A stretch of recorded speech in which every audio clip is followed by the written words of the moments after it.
What is up, everyone? What the hell? What is going on here? There we go. So weird. I don't know why it didn't have me up there the first time. That's super weird. StreamYard is being super goofy these days. Anyway, what is going on, my people? Hope we're all having a great Friday. Welcome to Friday, Phil. I am your host, Phil. Me, of course. Happy Friday. It is March 21st, 2025. And, man, we got a lot of shit to talk about. There's been a lot of different shit happening last week. So much news, so many stories, so many different things just in the last couple hours alone. Well, not hours, days, but. How we all doing? Happy Friday. Happy Friday indeed. I hope everyone is having a great Friday. I know I am. Happy to be off work. Happy to be home. Happy to be here with all of you people. You know, the people I do the show for, all that fun stuff. But I wonder, what are we going to talk about today, right? We're going to talk about some fucking cool shit. That's for sure. We're definitely going to talk about some cool shit. But who's here? Who's in the chat? I see Donovan's here bright and early as always. Got Dalton in the chat. What's going on, guys? Let's see. Donovan says, see that they announced that Superman is going to be concurrently released in Japan in the same time as the day as the US. This usually never happens with US films, let alone a DC film. Yes, that was announced today. You are correct, Dalton. You are correct, Donovan. You are absolutely correct. Coyote vs. Acme is not a guarantee about it yet because there are still negotiations right now. We'll see what happens. I'm going to break that down. Well, I've got a piece from Variety. I know this Deadline broke the story, if I'm not mistaken. News shocked me because Power Rangers have been away from Disney brand for 17 years. The last one being Jungle Fury. It's been a minute for them. You're right. Personally, I care less about Mortal Kombat stuff. Never was a huge fan of the games, nor even the recent movie. Dalton says, when I was a boy. When I was a boy. Listen, Vanessa. When I was a boy. Bro, that episode of Daredevil was the fucking tits. We'll get into that. We'll absolutely be getting into that later. My man, William Powell, Sci-Fi Center. How's it going, everyone? Catch him every fucking day over at the Sci-Fi Center YouTube channel, where him and his co-host Brad Curran talk about a plethora of entertainment-related bullshit, be it WWE, be it comic books, be it films, be it you fucking name it. They're there 7 days a week. 24 hours a day. Well, okay, not 24 hours a day, but they have their own set schedule. They do their thing over there. They have a fun time. They do a good show over there. Go check them out. My boy Ben over at Real Anarchy is currently doing his show right now. You guys want to pop in over there and tell him hi, by all means. He's a great host in his own right. I'm sure I'll probably be on the vodka stream later. Most definitely probably will be because, well, we got some celebrating to do. That's right, folks. 4 years of the Snyder Cut. Now, the Snyder Cut came out on HBO Max, March 18th of 2021. I vividly remember St. Patrick's Day that year. I was unemployed, did not have a job, I was living on unemployment. I had actually gotten a job offer like a week after that, weirdly enough. It's funny, like that movie happened and then everything just kind of fell into place. So that was cool. But I distinctly remember being up on St. Patrick's Day at about 9 p.m. my time. I turned on Batman v Superman Dawn of Justice, the Ultimate Edition, and I went ahead and popped that sucker in and I watched that. And then at midnight, I promptly rolled right into Zack Snyder's Justice League. And I'll never forget watching that movie. This was back in my heyday of being on Twitter. Everyone's having a great time. See you on the other side. 4 hours of my life. Oh my God. I remember seeing people being like, "Oh, it won't fucking play for me. Oh, like I can't get it to play." Da da da. I was really lucky. I lucked out. I got the whole fucking thing to play just like that first try. Maybe that's because I was hardwired in. My internet was hardwired to my computer. My computer was hooked up to my TV. So maybe that might have been why. I don't really know why I lucked out like that. I distinctly remember watching that movie and just being enthralled by the 4-hour beauty that is that movie. Oh my God. Just fuck. What an amazing movie.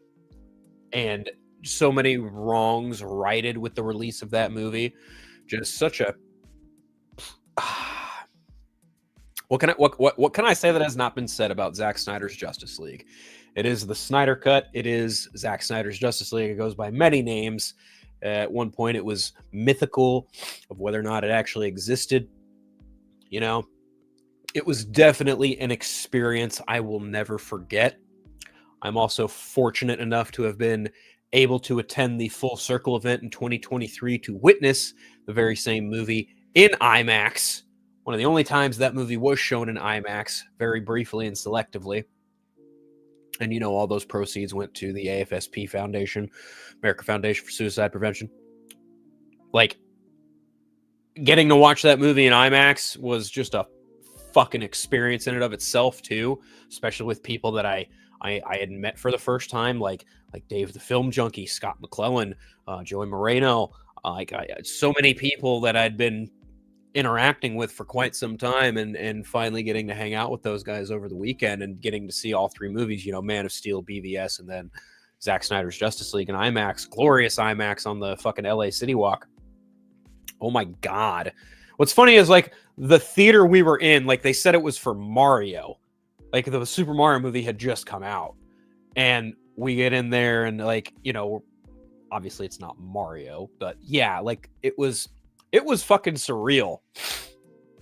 And, you know, of course, getting the opportunity to meet the man himself, Mr. Zack Snyder, that was that again, just something I'll never forget. You know, that was an incredible experience in and of itself too. He's super nice, super chill guy.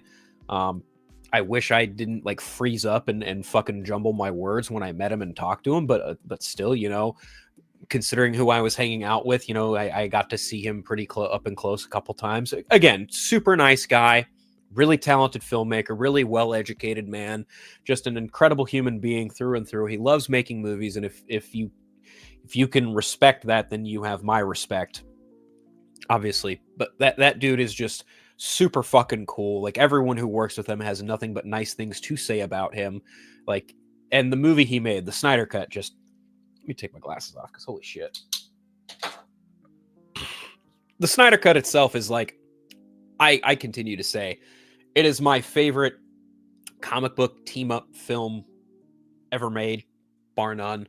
Because when you amass characters like the Justice League together, you can't just do it in, like, a 2-hour time span, especially, like, characters like Batman, Wonder Woman, The Flash, Aquaman. Like, these are big fucking names in the pantheon of DC Comics, and then you're all predicating this on the backbone of the death of Superman, which is, in a way, to me, has always been very, like, ingenious, because, you know, traditional comic book canon has the Trinity forming the Justice League. You know, you've got Superman, Batman, Wonder Woman. They come together, they recruit the likes of the Flash, Green Lantern, etc.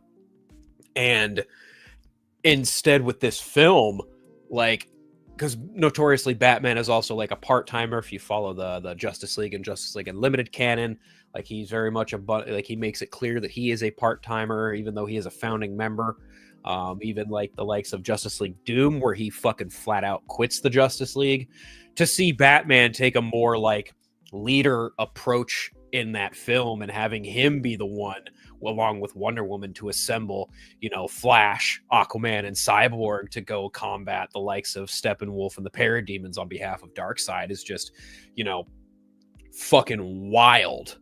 Absolutely fucking wild. And again, all predicated on the death of Superman. Like, the death of Superman is the thing that brings and unites the Justice League together. And then when he is essentially rebirthed, because they come to realize that once Steppenwolf has fucking all three of these mother boxes, they are not going to be able to stop him unless they have Superman.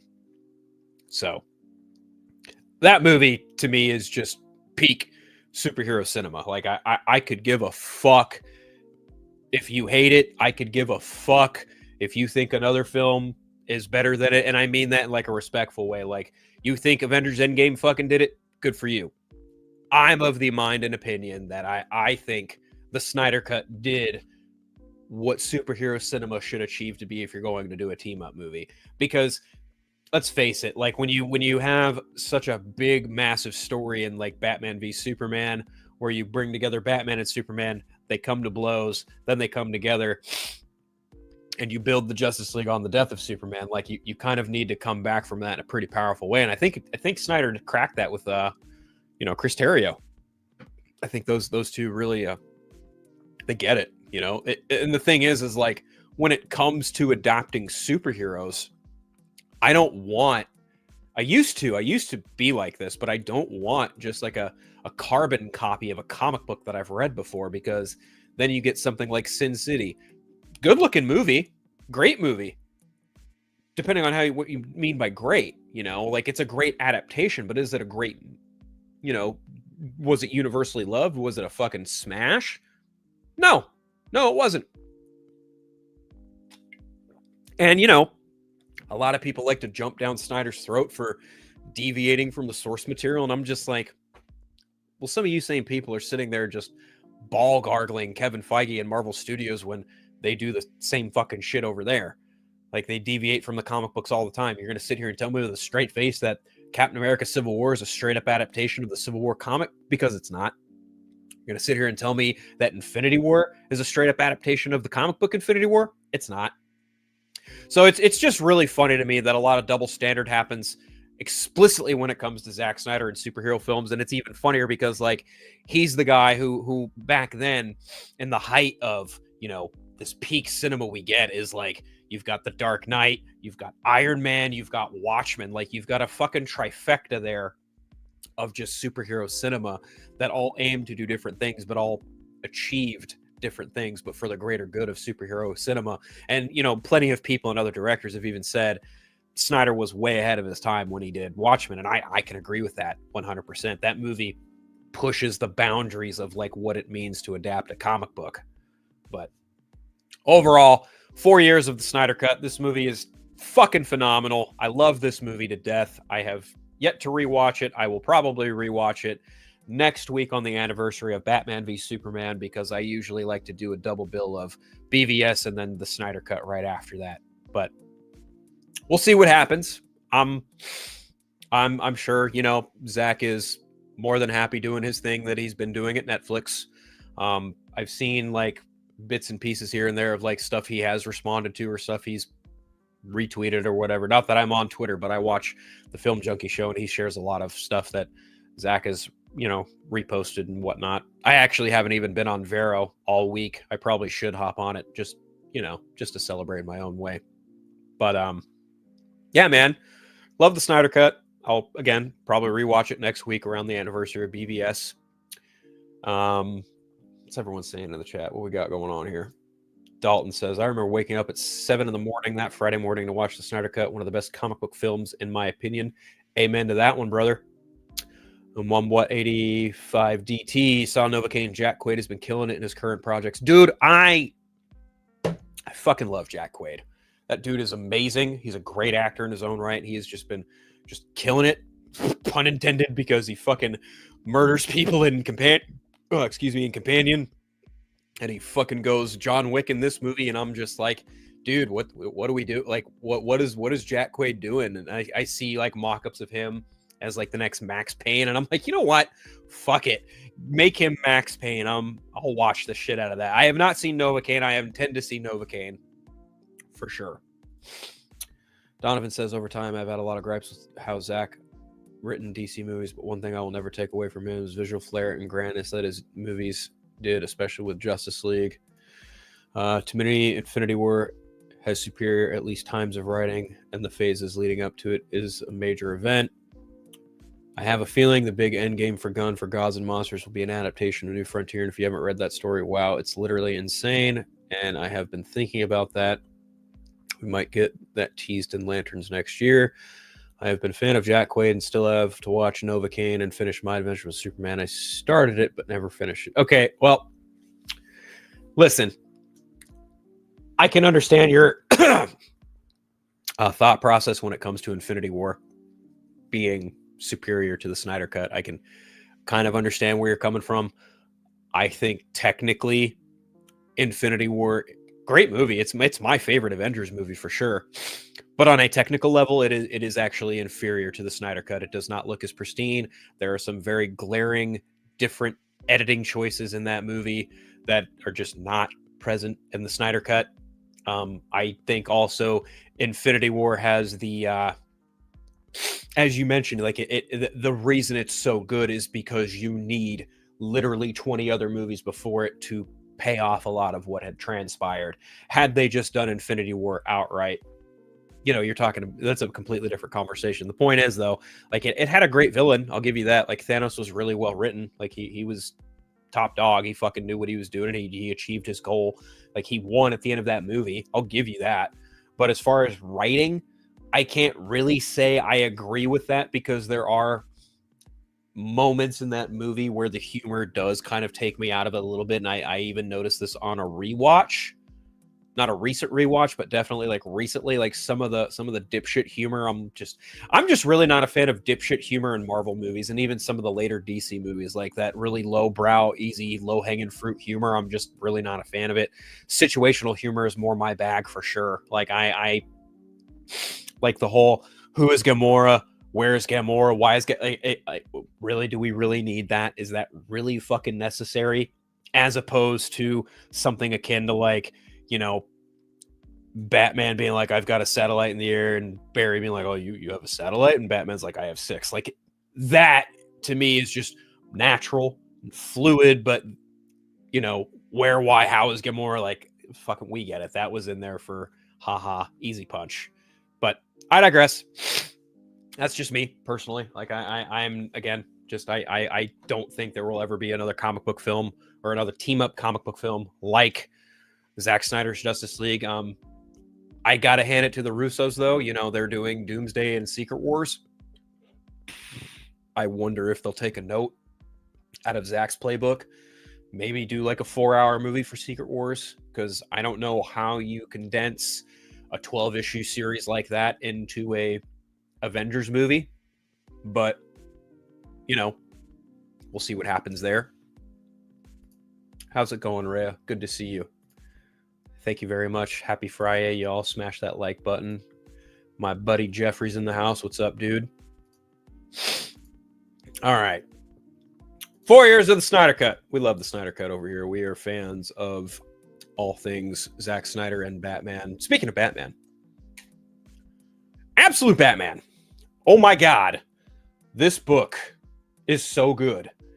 And I'm going to do a shameless plug for my other show here, the Eternal Night Podcast. My buddy Chris Evans and I just did an episode yesterday, uploaded and recorded, all for your listening audio pleasure. We talk about the Absolute Batman book. The first volume is now out in its first 6 issues. It is titled The Zoo. It is amazing. It is fantastic. It is absolutely amazing, awesome, you name it. It's so fucking good. Like, damn, what a fucking stellar book. Like, we talked about it in the episode if you guys want to give it a listen, but seriously, like Scott Snyder, Nick Dragotta, they fucking give them their flowers. This book is fabulous. It is a great reinvention of Batman. It is a beautiful entry into the Absolute Universe. It is just so, like, the Absolute Universe to me is just fucking amazing. Like, I have the first issues of Superman and Wonder Woman. I don't have the Flash yet. There is a preview for Absolute Martian Manhunter at the end of Batman issue number 6, but I'm just invested in this universe because it's very, there are stark differences for sure, but there are just also shades of like familiarity that I love. There are things that are twisted in a different way that I also really appreciate. I think, again, I mentioned this in the show, like the fun thing for people like me and Chris and other comic book readers who are accustomed to traditional Batman canon and history, the fun thing I think is like, ooh, what's different? And as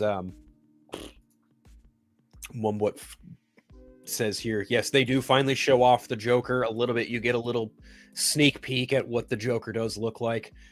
Weirdly enough, like they did this at the end of issue 1, but in the end of issue 6, you get another look at the Joker, and it's horrifying. It is very, very horrifying.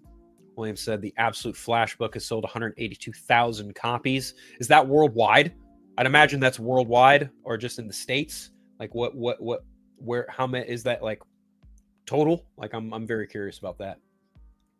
Haven't read Absolute Batman or any of that. Haven't read any of DC in a while. Okay, if you are burnt out by DC comics or burnt out by the trying to keep up with the continuity, that's the beautiful thing about Absolute, is because it's just whole new continuity. Everything's fresh, everything's new, everything is completely different. Speaking of new and different, this image I'm about to share for you guys, this is coming in Absolute Batman number 9. Oh my God, this is going to be fucking amazing. Bane. Absolute Bane. Look at that fucking monster. Oh my God. Look at that fucking monster of a person right now. Okay, I thought Batman was a hulking mass of a figure in this. But I don't know the staging of this. I don't know if like Batman's crunched over. I don't know if like Bane's standing on top of something to look bigger. But hot fuck, this is a big dude. This is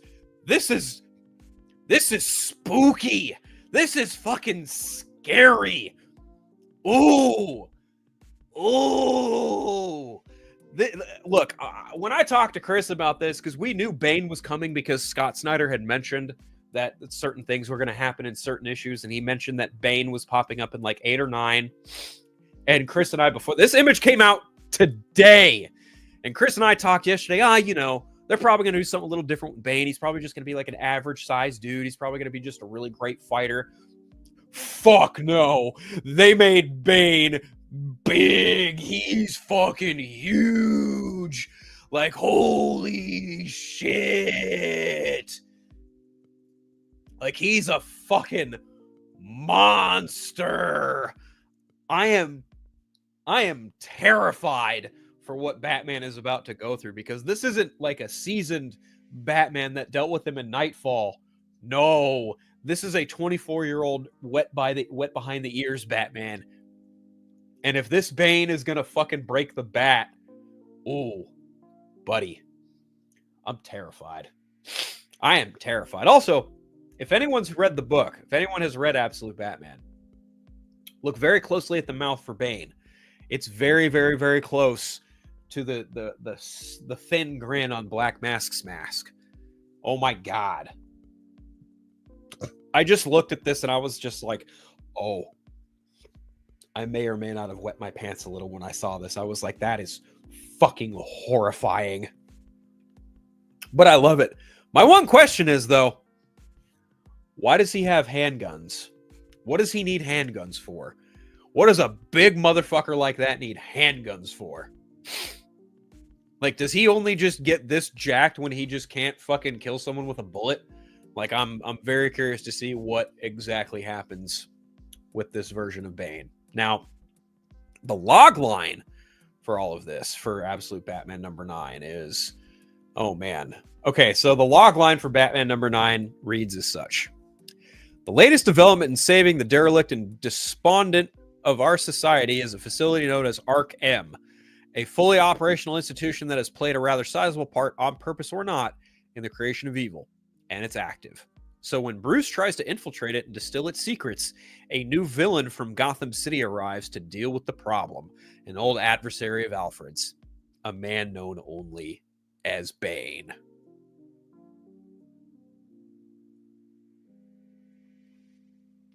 So Alfred has come into contact with Bane before in the Absolute continuity. That's horrifying. Alfred made it out alive, though, so he's got that going for him. But holy shit. I am terrified. I'm terrified for Absolute Bruce Wayne. Come, let's see, that's June. That's the solicitation for June. So issue 7 comes out next month, April, mere weeks away. And we get Mr. Freeze. He'll be there. And I don't know what the solicitation is for number 8, but this was sent to me by Chris. And I was just like, oh, fuck. That is, again, horrifying. Very horrifying indeed. Horrifying in all the right ways. You know what else was horrifying? Daredevil Born Again. Horrifying in a good way, though, because my man, one batch, two batch, penny and dime. That's right, Mr. Frank Castle is back on the scene in Daredevil Born Again. John Bernthal returns to the role of Frank Castle, Pete Castiglione. That's right. Now, I'm currently making my way through The Punisher.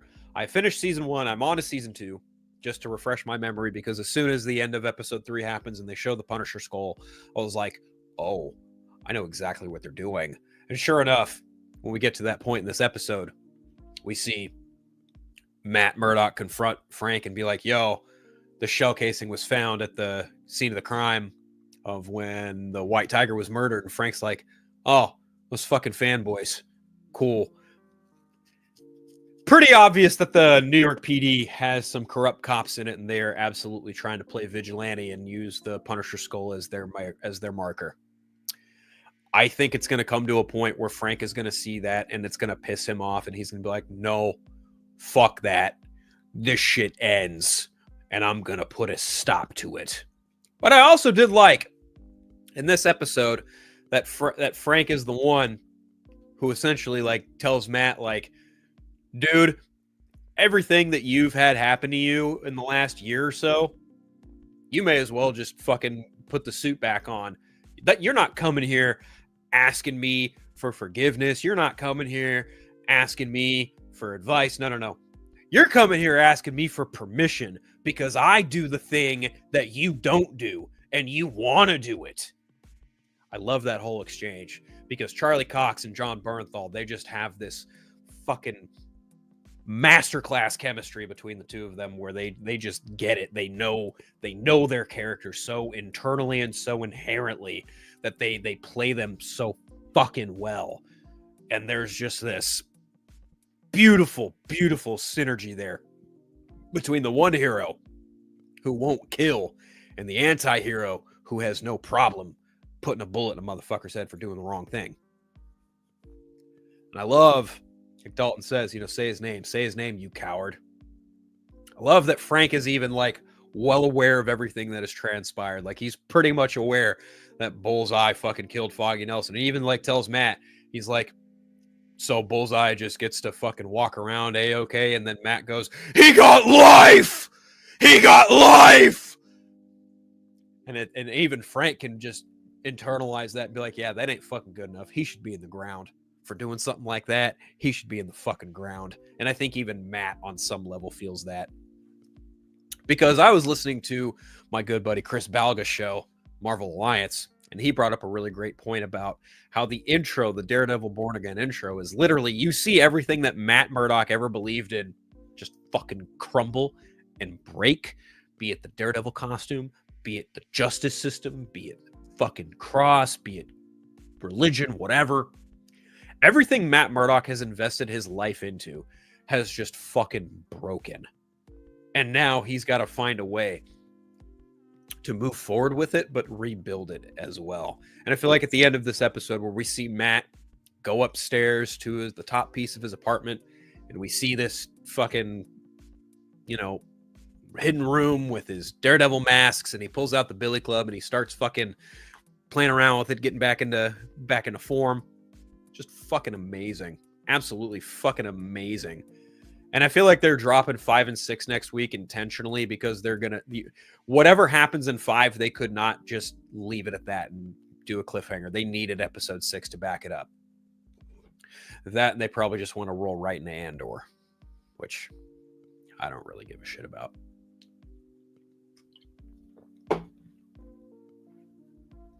But that's neither here nor there. What I am not really a fan of, but I liked this time around, I'm not really a fan of watching Vanessa and Wilson Fisk go through therapy. I just don't care. Like I don't really give a shit. Like, cool, they're working on their marriage shit. She had an affair. Wilson fucking doesn't like it. Right. Cool. So the one thing I did like was when, oh God, Heather was like, can I talk to you alone, Vanessa? Like, do you feel safe in your marriage? And Vanessa's just like, oh, honey, there are many things I'm afraid of. Wilson Fisk isn't one of them. That was just so funny to me, because that was like, there were moments of, again, like, organic humor in this. Like, there was a point where Mayor Fisk is like in a middle school and they're singing this really off-tune fucking song to him, like, we built this city, and it's just really off-key, and he just could not get out of there fast enough. That's the kind of humor I like. That's definitely the kind of humor I like. God, why does my nose feel like it's got a fucking hair in it? Oh, damn. But, man, what an episode. And even, like, watching Wilson Fisk just fucking grill young Gandolfini's character, Daniel Clark, like, fuck me. And then have Clark just, like, totally bitch up and be like, yeah, man, no, I'm sorry. I fucked up. It was me, but I'll still be loyal to you. Like, don't worry. No matter what you do, I will always be by your side. And Wilson Fisk just kind of looked at him and went, huh, I could do whatever the fuck I want to you, and you'd still be loyal to me. I forgive you. He forgave his own subordinate before forgiving his wife. Ain't that some shit? Ain't that some shit? That's some shit. Dalton brings up a great point. Muse is going to be an interesting villain. What the fuck was that post-credits scene about with Muse? I know nothing. I have not read a current Daredevil comic outside of Devil's Reign. Anything past that with Muse, or if Muse was before that, I don't fucking know. I know nothing about this character. I know next to nothing about what the fuck they're doing with him in this season. It's very clear that he is an artist, because he painted that picture of Wilson Fisk, like the two sides of like King and Pin and Hell's Kitchen. Like, that was cool. I like that a lot. Donovan says he uses victims' blood for his art. Oh, man. So he paints the city in people's blood. That's creepy. Very creepy. Wicked. Twisted, even. Him and Bullseye should get lunch. They're both of the same level of twisted. That's the case. But wicked nonetheless. Yeah, overall, I'm loving it. I'm loving Daredevil now. The first two episodes, I was like, this is slow, not great. And the thing I've thought about now is, like, I even saw an article about it just before I started the show, was, you know, the fact that they're not doing the binge release for this, I think, is kind of hindering it a little bit, because Daredevil, the first 3 seasons, they were all bingeable. They were all released at once, and they think that was a very, like, it was a great thing.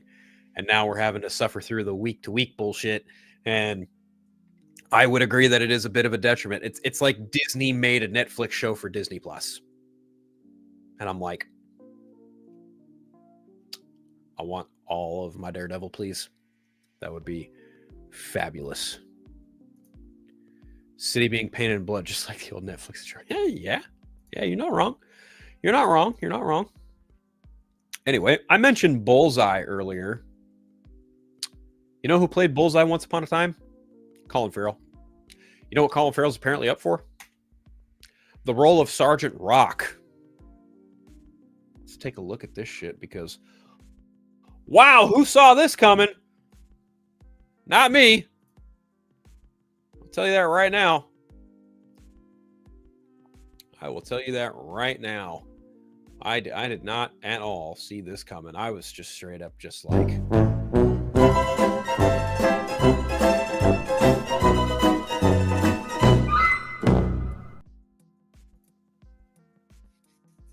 Colin Farrell in talks to star in Sergeant Rock for DC Studios.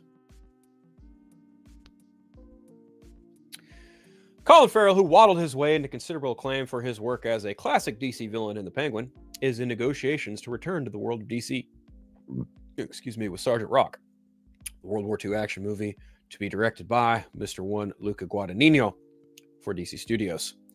The move comes after Daniel Craig, who circled the feature project, officially stepped away. Who wrote this? Boris Kitt? James Gunn debunked that. That wasn't ever the case. Daniel Craig never circled the project. James Gunn said that was a point that they they talked about it, but he never was like officially like in talks for the role. So that's weird that you would put that. Anyway, you even say it right here. The move comes after Daniel Craig, who circled the featured project, officially stepped away, is now entering the role in Greta Gerwig's Netflix take on Narnia. No offer was ever made to Craig, DC Studios head James Gunn and Peter Safran said in February. So why the fuck would you ever put that first bit? You know what? Never mind. That's weird. It's so weird. Anyway, at the time, they said the project would shoot this summer only if we find the perfect actor. The move indeed puts Rock on track for a shoot this summer in DC Studios, production hub in England. If the deal makes, Ferrell would play the tough as nails leader of Easy Company, the combat unit fighting Nazi forces in Europe. Created by one Robert Kanager, Joe Kubert. Bless me. Soldier who first appeared in comics in 1959. God damn it. His comic was one of DC's longest running books. Schwarzenegger and Bruce Willis previously circled the role during Hollywood's multi-decade history of trying to bring in the character to the big screen. Rock has a script from screenwriter Justin Kuritzkis, who penned Challengers and Queer.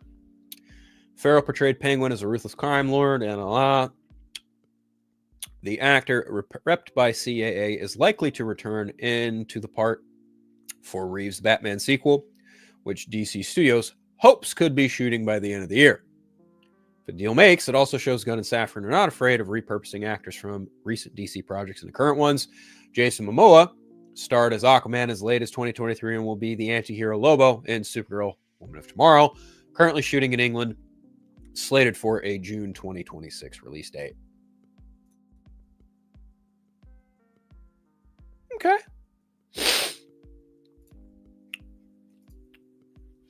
One but said if people think it's a mistake for him to play Sergeant Rock and play the Penguin and the Batman, guessing some people think that the audiences will be confused, which is dumb and stupid.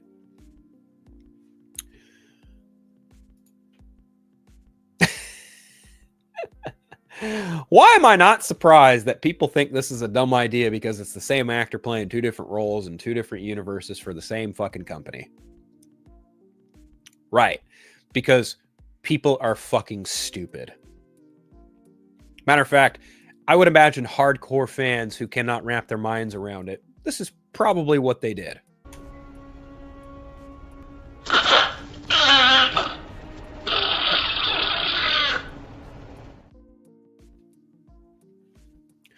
I don't care. And I mean that in like a not a fuck this kind of way or like anything like that. Like, I don't give a shit. Just tell me a good story. Show me a good movie. Show me a good story.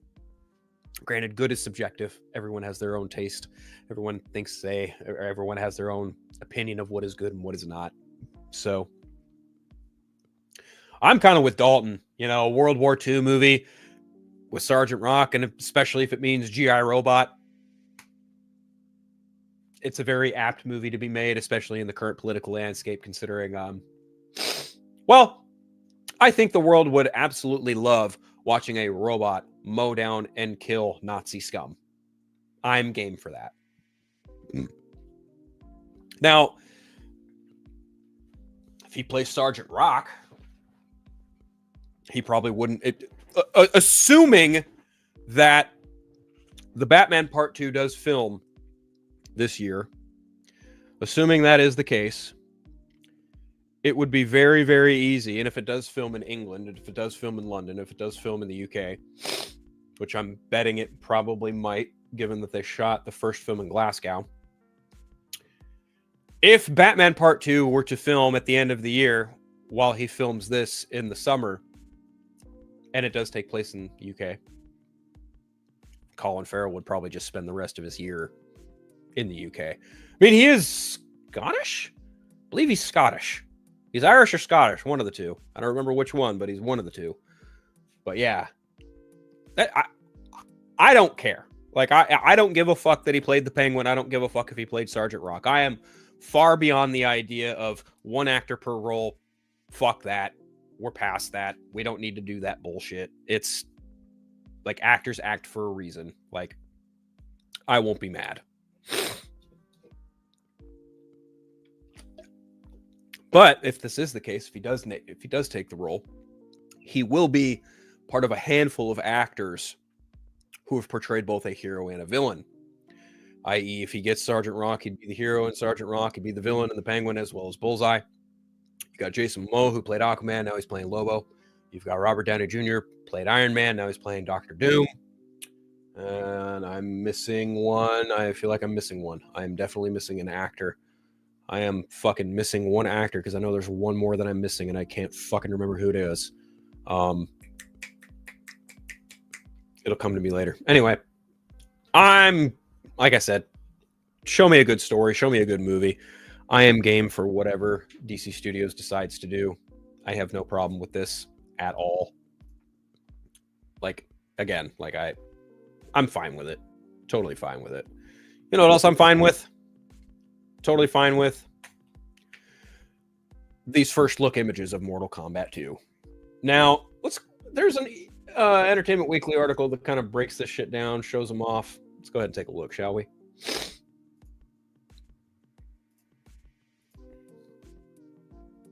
There we go. Oh, it won't let me fucking bring the picture up. Damn. Can I bring it up another tab? Open image, new tab. There we go. So there is our first look at Karl Urban as Johnny Cage. You've got Louis Lin in the background as one Liu Kang. You've got Makad Brooks returning as Jackson Briggs. And then I believe Sarah McNamara. Oh, fuck. I fucked her name up. Jessica McNamee. There we go. There we go. That's who's playing Sonya Blade. That's what it is. Hello, Chainsaw. Welcome to Friday, Phil. Hope you're having a great Friday, my friend. But yes, this is our first look at one Johnny Cage, played by the incredible Karl Urban. I think he's going to be great. I think this is cool. I think this looks fucking rad. Like, I'm all for it. For sure, all for this shit. So here's a quote from Ed Boon. You finally get to see Johnny Cage. His integration into the Mortal Kombat story universe is big part of what this movie explores. He's a washed-up Hollywood guy thrown into this magical, ultra-violent thing. Karl, his depiction of Johnny Cage is a bit different than our games in some ways. He's adding his own flair to it, but I think it'll feel fresh. There's like a novelty factor in there. Love that. Love that, love that, love that. Let's see. Just like Hans Cole in the first Mortal Kombat, Boone says Johnny serves as the audience lead into this new the character's introduction ridiculously hilarious,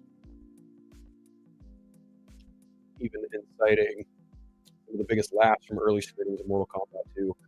Simon McCoy feels it was a balancing act to strike the tone. We wanted a character that wasn't just completely silly comic book.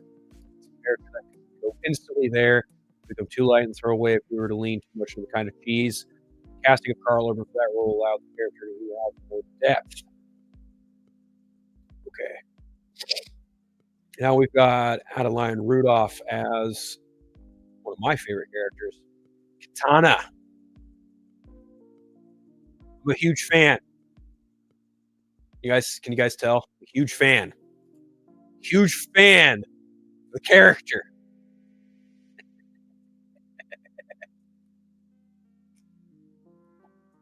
Big fan. Big fan of Katana. No, she looks great. She looks fucking spot on. Minus the fucking face mask. She looks fucking spot on. She's great. She's a great character. Yeah. More to come on that, for sure. Oh, let's see. Also reveal Adeline Rudolph, who I just mentioned. She's Katana. Martin Ford as Outworld Overlord Shao Kahn. Speaking of which, look at that bad motherfucker right there.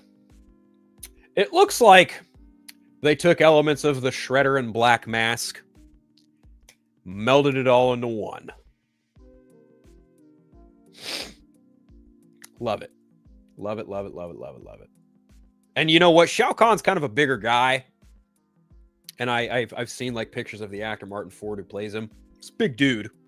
So if this is just like what they can fit into a frame, totally fine with it. But yeah, this is going to be interesting. Very interesting indeed. Hopefully he's got his big ass fucking hammer. I hope he does. I really hope he does. Is there any other one? Oh yeah, there's that one last image right there. And finally, another fan favorite.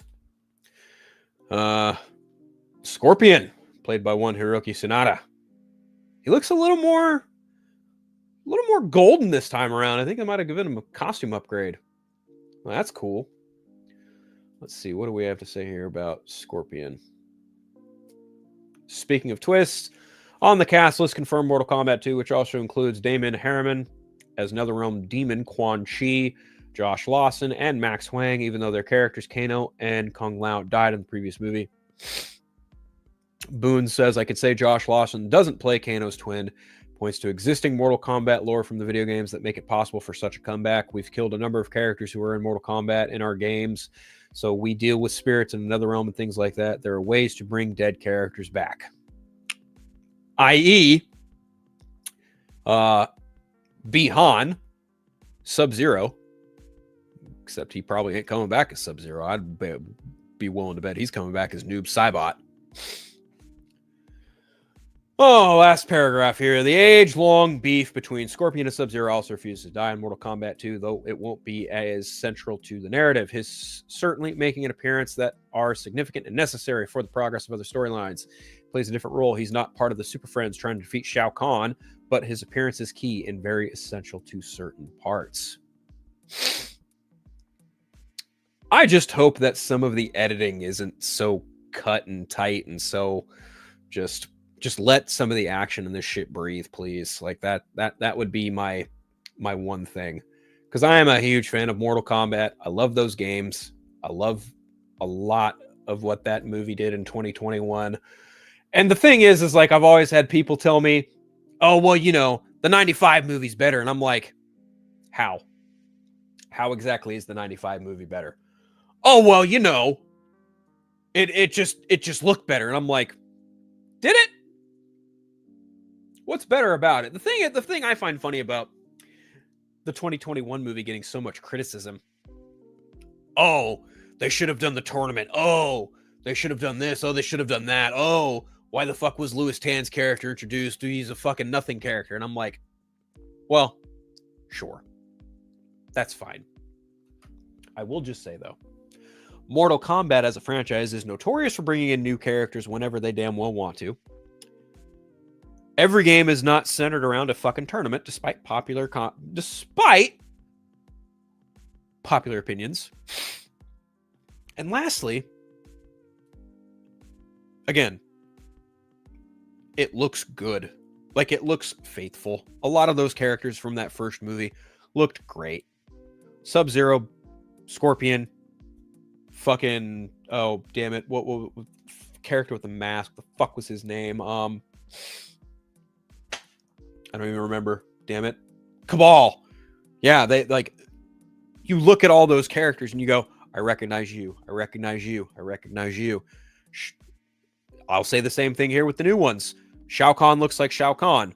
Katana looks like Katana. Carl Urban looks like fucking Johnny Cage. I don't know what people are getting so fucking mad about when it comes to these fucking movies. But I'll watch it. Can't wait till October. It's on my watch list. I had a fun time with that first movie. So I'm happily going to watch this movie.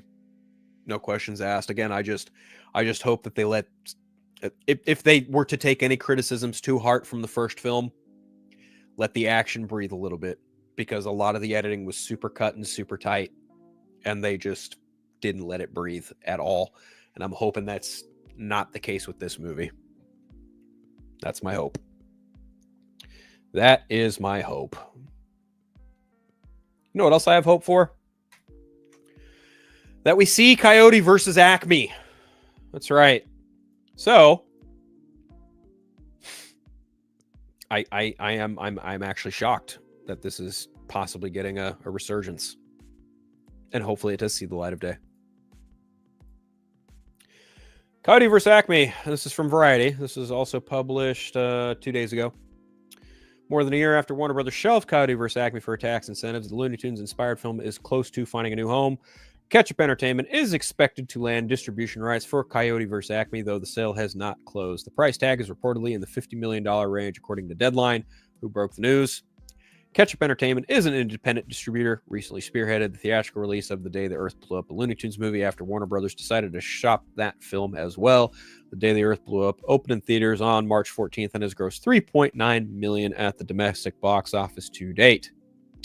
Coyote vs. Acme is a live-action animation hybrid starring John Cena and Lana Condor, directed by Dave Green, produced by DC Studios co-chief Mr. James Gunn. Warner Brothers shelved the completed film in November of 2023 as a $30 million tax write-off, prompting outrage from the creative community. The studio allowed the filmmaking team to shop Coyote vs. Acme to other distributors.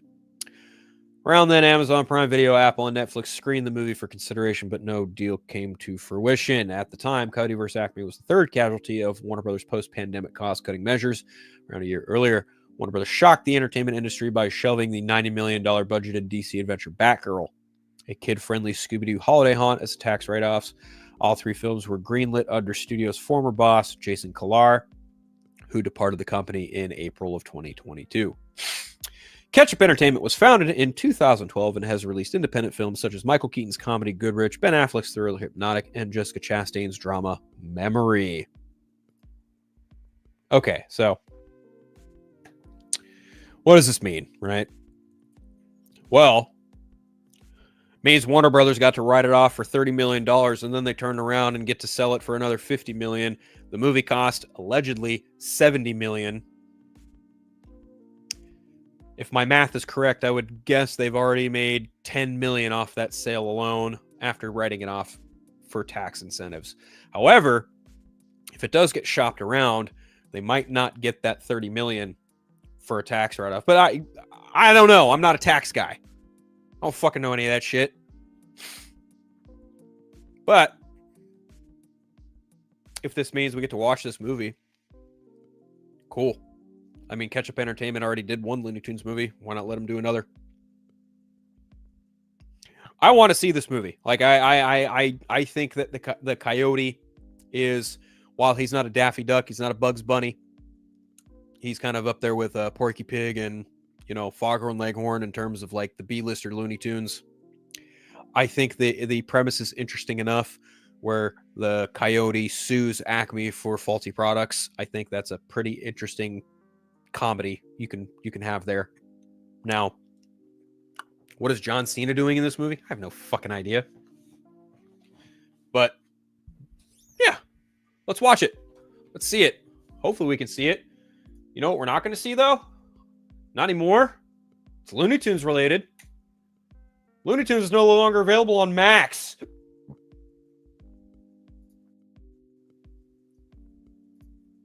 The fuck kind of bullshit is this? The fuck kind of shit is this? Original Looney Tunes no longer available on Max. Don't give a fuck about your breaking news. Ha! That's all, folks. The original Looney Tunes animated shorts, which ran during the golden age of animation from 1930 through 1969, have been scrubbed by Warner Brothers Discovery-owned Max. Deadline confirmed with a representative that the original shorts are no longer on Max. This is part of a new plan whereby the streamer will prioritize adult and family programming. Children's programming, such as Looney Tunes and Sesame Street before it, doesn't fare well and is no longer viewed as a priority. What the fuck? Other spin-off versions of Looney Tunes remain on the service, including 6 seasons of the 2022 Looney Tunes cartoon, 2 seasons of 2015's new Looney Tunes. The 3rd season and some of episodes from season 1 are not available. That's stupid. 2 seasons of 2002's Baby Looney Tunes, 2021's 4-episode scripted podcast Looney Tunes Presents Bugs and Daffy's Thanksgiving Road Trip, 2 seasons of 2023 Tiny Toons Looniversity, and the corresponding 42-minute Tiny Toons Looniversity Spring Break Special, though its winter spinoff is not streaming. 5 seasons of 1995, the Sylvester and Tweety Mysteries, and 2 seasons of 2022's Bugs Bunny Builders. This marks a departure from previous maneuvers. In 23, Max clarified that the classic cartoon was not leaving the platform after an erroneous list of titles being removed in December, including the program on it. Looney Tunes was included in error as the title leaving the platform. This is not the case, and the show will continue streaming on Max. Well, that was a fucking lie. The decision is not a surprising one, as children's animation has long seen a steady decline. That is unfortunate. Last year, the parent company shuttered Cartoon Network's website just a week after the Boomerang streaming service, which aired mostly classic cartoons from Warner Brothers Animation Library, shut down. Oh. I feel like I read that, and now I'm reading it again, and now I'm like sad all over again. That's a crying shame. The move to scrub Looney Tunes from Max comes amid the March 14th release of The Day the Earth Blew Up, a Looney Tunes story, the first fully animated feature-length project receiving theatrical open in the release. The movie was originally greenlit for Max. However, Warner Brothers Discovery took over. The straight-to-streaming movie wasn't deemed a priority and sold to Ketchup Entertainment out of the American film market. The previous David Zaslav-led administration at Warner Brothers also made the Looney Tunes feature film, Coyote vs. Acme. The movie was shelved by current WBD administration, too costly to release, with the pick $70 million production cost getting a write-off from the corporation. Well, that's interesting. So did they get the $30 million? And if they did, if they sell it for an additional $50 million, like, does that mean they made $10 million on it? I don't know. I feel like this is a William question. This would absolutely be something more catered towards William, the Sci-Fi Center, as opposed to me. I don't know how that, like, obviously the math is there in my head, but I'm not sure if it's actually going to make sense, if it actually is a thing that can happen. Like, can you write something off for a tax write-off, get the money for it, but then turn around and sell it and make more money off of it? Like, is that a thing that they can fucking do? I don't know. It's very interesting, but fucked up, because I love Looney Tunes. However, I also think it's possible that children just are not watching animation like I used to, which would be a crying shame. I love Looney Tunes. I do. I love Bugs Bunny. I love Daffy Duck. My dad's a huge Daffy Duck fan for whatever fucking reason. I can never figure that one out. Bugs Bunny was always my favorite personally, but man, that was, when I saw that news, I was like, that's bullshit. That's total fucking bullshit, but here we are. You know what else I wonder if kids are going to watch? Power Rangers. That's right, everyone. Power Rangers. Now, I'm not particularly fond of the fucking mook who made this story, but go ahead and talk about it anyway. This is from The Wrap, you know, the shit rag. The Wrap. Jonathan E. Steinberg and Dan Schultz in talks to write, produce, and showrun live-action Power Rangers series at Disney+. Percy Jackson and the Olympian showrunner Jonathan Steinberg and Dan Schultz are in talks to write, showrun, and produce a live-action Power Rangers series for Disney+ and 20th Century TV. The Wrap has exclusively learned. Fuck you, Umberto. Hasbro will produce the series, which will reinvent the franchise for a whole new generation of fans while delighting those who already know and love the world of Power Rangers.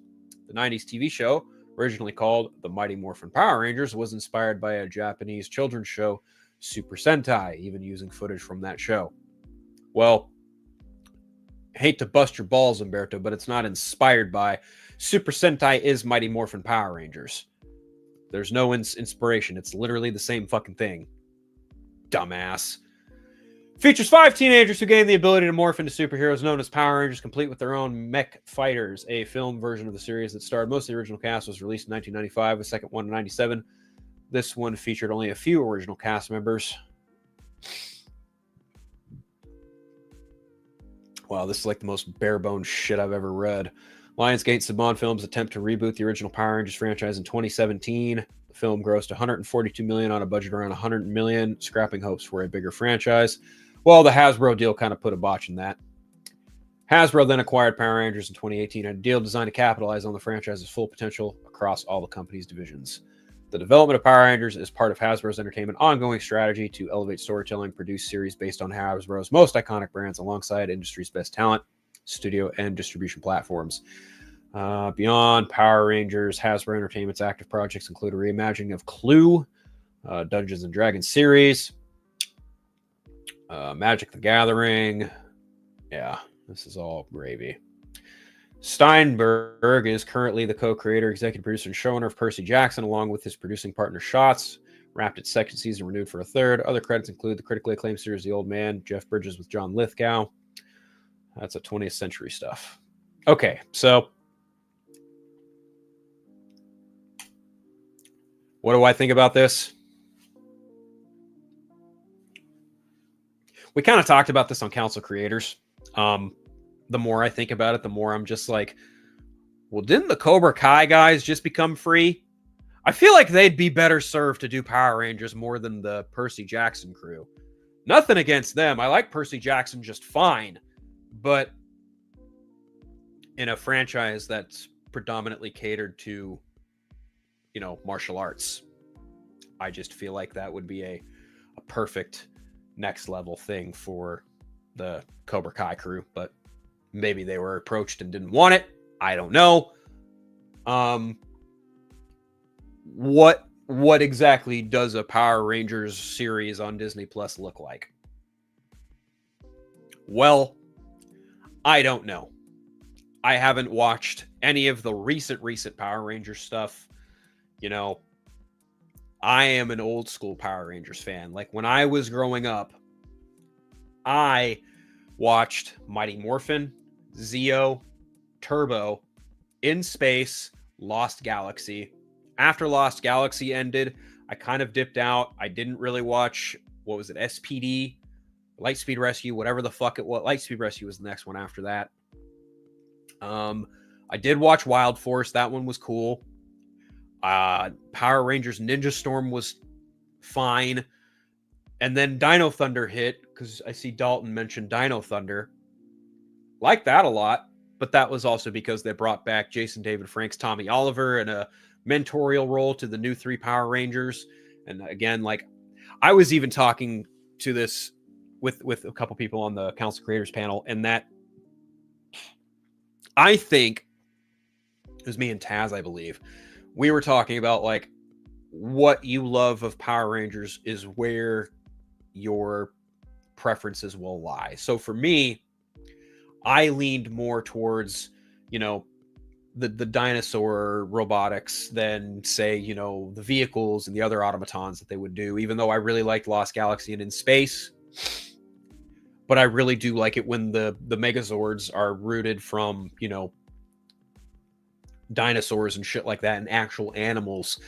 When they become just giant robots, or when they become like rooted from like vehicles or something. And don't get me wrong, I liked Turbo. Turbo was cool, but the Megazord, I was just like, I could take it or leave it.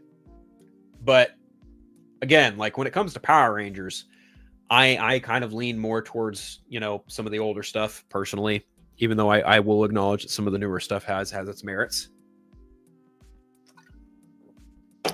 But what does a new Power Ranger series look like on Disney Plus? Well, I hope they don't try and do what the 2017 movie did and just spend 6 episodes setting everyone up, only for the last 2 episodes to have everyone in fucking suits and Megazords. We don't need to do that. Let's not do that. Let's not do the slow burn bullshit. We're kind of past that, I think. I feel like if you're gonna do Power Rangers, look at what worked. Look at what worked. Look at what worked for the franchise previous. Look at Mighty Morphin. Look at Dino Thunder. Look at SPD, because I'm not a fan of SPD, but it has its fans. You know, look at Mystic Force. Look at what worked. You had a group of teens. You had a leading force, be it fucking Zordon or be it another figure. Like just stick to what works and you will be fine. But I would also posit that I wouldn't take it super seriously. Like, have fun with it. There is a level of campiness that comes with Power Rangers, and I feel like that was something that was kind of lost with the 2017 film. And honestly, like, I don't like mean to just be mean to that movie, but I hadn't watched it ever until like a week ago, and I watched it for the first time, and I stopped at 3 different points, and I was like, this is just not working. And finally, in the last 30 minutes, I was like, oh, okay, we built to this. You wasted an hour and a half of my time just to get to this point, and you didn't need to do that. But that's my perspective on it. If you're going to do a Power Ranger series on Disney Plus, look at what worked and do that. Look at what didn't work and don't do that. So that's kind of where I'm at with that personally. I don't really need to see a Power Rangers TV show, but I'll check it out. I will probably check it out. Sorry, guys, I'm kind of ignoring the chat here. We got my boy Jake popping in. Super Sentai more. Right, exactly. They are the same fucking thing. There's no inspired by it. Umberto's an idiot. He doesn't know what the fuck he's talking about. Reimagine included as me intrigued, but also worried. I love the original film. I don't know how you would have revitalized it in a way. I don't know how you do that either. Dalton says Power Rangers was my childhood. Grew up. See, you know, Dino Thunder, SPD, Mystic Force. Which one is ECT? Which one is that? I don't know what ECT is. I don't know what one ECT is. You're gonna have to spell that one out for me. Versus Seed, SPD was my favorite. The cast have spoken about they'd be down to come back. Hope we see them again. I don't think it'll be the Percy Jackson's kids. I would love to see the kids from Cobra Kai. My only problem is all of the actors from Cobra Kai are now like college kids. Grew up with late OG Saban, then Disney era, so I'm more into the tech-based SPD, Lightspeed, not Dino and Ninja stuff like Ninja Storm. Yeah, see, it's all about preference. Like, what is your preference when it comes to Power Rangers? And I think it's a great point. I would love a bit of both campy and serious Power Rangers moments from fun and moments of, oh, I was just saying ECT is an etc. Duh. Mighty Morphin is still my favorite piece of Power Rangers media. I wasn't into SPD myself, but I realize it has its fans. Honestly, I appreciate most pieces of the PRIP that brings in new fans. Yeah, I mean, I can acknowledge that in the same way that Batman has a multi-generational impact, so does Spider-Man. I feel like Power Rangers has done that very same thing recently. I feel like there's a multitude of generations who all have their very they have their fans across many different generations. Like, if you're to ask me what my favorite version of Power Rangers was, it's a fucking really hard three-way tie between Mighty Morphin, Lost in Space, and Lost Galaxy. Actually, it's more like a four-way tie. Mighty Morphin, Lost in Space, or Power Rangers, Mighty Morphin, In Space, Lost Galaxy, Dino Thunder. Like, I have like a fucking hard four-way tie between those four, personally. Travis Hines in the chat saying Power Rangers is perfect for some animated stories as well. I would love to see some animated Power Ranger stuff. They've gotten the comic book treatment. They've gotten the live action film treatment on three different occasions. I've gotten specials on television. I feel like it's well past due for them to get the animated treatment. That would be nice, for sure. All right. Bringing it back to DC for our final topic of the evening. Well, actually, real quick, I was going to talk about this, and I guess I will talk about this. Joe Russo on AI. I know this is completely fucking far cry from Power Rangers, but I thought I had this thing up here. There was a quote from Joe Russo regarding the use of AI. Oh, I've got it on my notes. There we go. Hold on. And it reads, just want to touch on this quote really quick. Joe Russo says AI will be used more significantly in the film industry going forward. There's a lot of finger pointing and hyperbole because they are afraid they don't understand, but it's in a generative state. AI is best suited towards creativity. Now, I'm sure everyone looked at that comment and probably shook their heads in agreement. I'm kidding. That's probably not what happened at all. I understand what he means by this, and I feel like if you're going to generate content and make movies, television, whatever in 2025, you're probably going to at some point run into AI. Like, whatever projects we see, more than likely there will be some form of AI utilized somewhere. I feel like that's just kind of an inevitable thing. Like, case in point, when we saw Obi-Wan Kenobi, the voice they used for Darth Vader, those were not recorded lines by James Earl Jones. They used artificial intelligence to recreate his voice for the vocal patterns of the Darth Vader suit. Even though Hayden Christensen was in the suit and he did provide the dialogue, the Darth Vader voice itself was not line read by James Earl Jones. It was created via artificial intelligence. I think when it comes to movie making, you're going to run into instances where AI will be used in instances like that. I don't think that you will see an instance where they're going to take over an actor or they're going to fucking,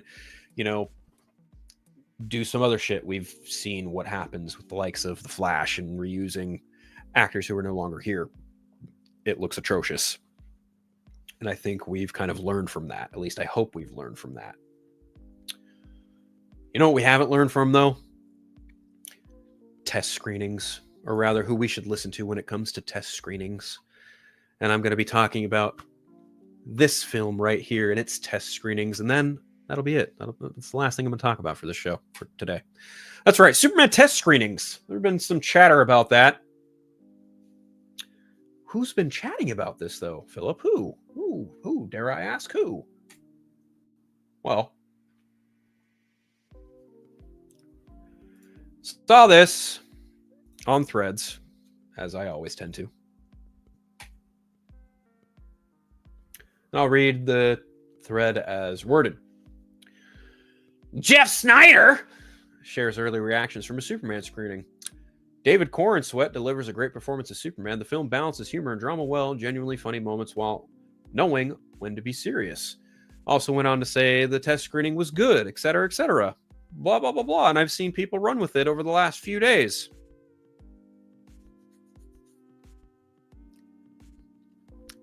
That's cool. I have a problem with this, though. You know what my problem is?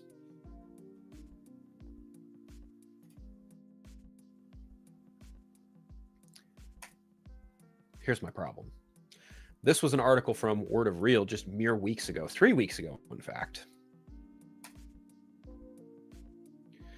James Gunn's Superman described as terrible after test screening.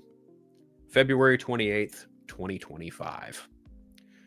What exactly is going on with James Gunn's Superman? There have been whispers that a recent test cut internally over at Warner Brothers was not up to standards of the studio brass. A few weeks later, another cut was screened, and word was only slightly better. Now you have the hot mic's Jeff Snyder, who just a few days ago tackled the improved cut of the film, and now he's hearing from his best source that Superman is actually pretty terrible. What's even more alarming is that James Gunn has been very adamant in the past about refusing to do conduct reshoots on his films. A few months ago, when rumors circulated, additional photography of Superman shut down those rumors. Interestingly, it was during a press event, which he took to last Friday. Gunn walked back his previous comments where he confirmed additional photography was indeed occurring on Superman in Los Angeles. We've done real screenings, definitely learned stuff all the time, definitely editing and making little changes. We might shoot a couple of little tiny things, the filmmaker admitted. All my additional photography is so hard because it's like it used to be kind of against it because, you don't have to shoot it. You don't want to have to shoot it again. It's a pain in the ass. Really liked being able to say, you know what? I wish I had a shot that fist hitting that, and so I tend to go back and pick all that kind of stuff up, so it wouldn't be anything major. But those kind of things, yeah, I'll cover you a couple more things like that.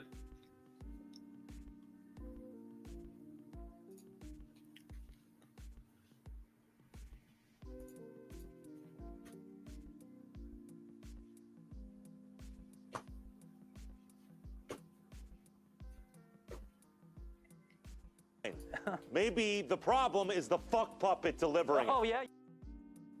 So what is it, Jeff? Is the movie terrible? Did your source say it was terrible? Oh, but now your same source is saying it's great? I cannot stress enough. It is so important to not take this rat seriously. This dude will say anything, and I mean anything, to remain relevant in entertainment. This guy has been fired by 3 different major trades for being an asswipe. He has posted half-naked pictures of himself on Twitter. And I didn't even want to know that. I had people send me those pictures. with screenshots of him posting this shit. Listen, if you're a dude and you claim to be a journalist and you have the same fucking profile picture from 25 fucking years ago and you haven't updated it, can you really be trusted? Fuck no. I can't trust a damn thing this guy says. Oh, but Phil, he gets a lot of stuff right in regards to Disney. Yeah, because someone at Disney fucking feels bad for him. Someone at Disney legitimately feels bad for this idiot because he cannot hold down a fucking job. That's why John Rocha has him on the Hot Mic show. Chances are they have some kind of fucking verbal deal of like splitting profits from whatever fucking, super chats they get. Good for them. Okay? Good for him. Jeff Snyder is a fucking two-faced rat. This is bullshit. Okay? Absolute fucking dog shit. Homeboy had the audacity to call it a terrible fucking not even 3 weeks ago. Now he's saying it's great. David Corenswet's great. Fuck you, Jeff Snyder. Fuck you, you stupid motherfucker. Dumb son of a bitch. Dumb son of a bitch. And the fact that people in the Snyder crowd, again, I'm not on Twitter. I just hear this stuff from people I trust. The fact that some of the people in the Snyder cult act like this guy is their friend. That's sad. Let me put it this way. You think Jeff Snyder is your friend? Well, I'm like, that's cool, but you're living in a fucking dream world, okay? So you're living in a fucking dream world if you think that guy is your friend. Straight up. Oh my God. What an absolute fucking joke of a human. But the fact that Homeboy had the balls to say it was terrible, now he's saying it's great. I take it back. You're not in trouble. You're dead where you stand. If that isn't a clear showcase of this man's credibility, I don't know what is. I don't. Truly don't. And Superman apparently is releasing same day in Japan. That news came out today. I know a lot of people thought, we're getting a trailer. No, we're not getting a fucking trailer until probably the end of next week, beginning of the week after that at CinemaCon. That's my guess. Because they're probably going to want to put that nice new Superman trailer in front of Thunderbolts. I would too, personally. But yeah. This movie, whatever happens with it is what happens with it. There's a lot riding on it. Warner Brothers Discovery is hoping that it's a hit. I'm sure DC Studios is hoping that it's going to be a hit. I hope it's a hit because that means we get more DC stuff. Because if this movie fails, I don't think it's going to fail personally. I don't think it's just going to fucking flounder and flop. I think it's going to do pretty well. What is that number exactly? I don't know. We're not in the heyday of superhero films making buku bucks at the box office. Not anymore. No. With inflation, with movie tickets prices, everything, there are many, many factors as to why people go watch any movie these days. And when it comes to Superman, it's got the marketing power behind it. I'll give them that. They've done a pretty solid job just with that one trailer alone being the most viewed trailer, allegedly, in Warner Brothers history. So we'll see. We'll see what happens. I hope it's good. I already got my Superman movie. I love Man of Steel. Man of Steel is to me the peak of Superman cinema. And then, of course, everything after that with BVS and the Snyder Cut was just cherry on top. But as far as solo Superman movies, mine is Man of Steel. That said, I'm wearing the fucking shirt for the fucking movie, guys. Come on. I'm not going to fucking sit here and poo-poo the damn thing. What I've seen, I've been impressed by. And anyone who knows me knows I am very, very critical of James Gunn and certain other movies that he's made. But I will say that his Superman film looks pretty solid, all things considered. Not quite sold on Lex Luthor. Need to hear other people speak and whatnot before I finally get see if a needle moves a little bit more. But that trailer was pretty good, all things considered. But that is where I'm going to put a pin in it here, everyone. Thank you for tuning in for this iteration of Friday Phil. Hope you all have a great rest of your weekend. Chances are you will see me on the Vodka stream here in a few hours. Do me a favor, hit that like and subscribe button. You know, do the thing. Do that thing. Do that thing. That thing that, you know, I greatly appreciate, you know. Where is it? Where the fuck is it? There we go. Do that thing. I would greatly appreciate it. Feel free to follow me on, you know, Blue Sky, Vero, Instagram, and Threads. I'm there. I'm pretty much everywhere except, you know, that one awful place owned by that one Tesla owner. Yeah, guys. Hope you all have a great weekend. Check out my latest episode of The Eternal Night in case you already haven't. Much love. Take care. You're all amazing. Have a great weekend.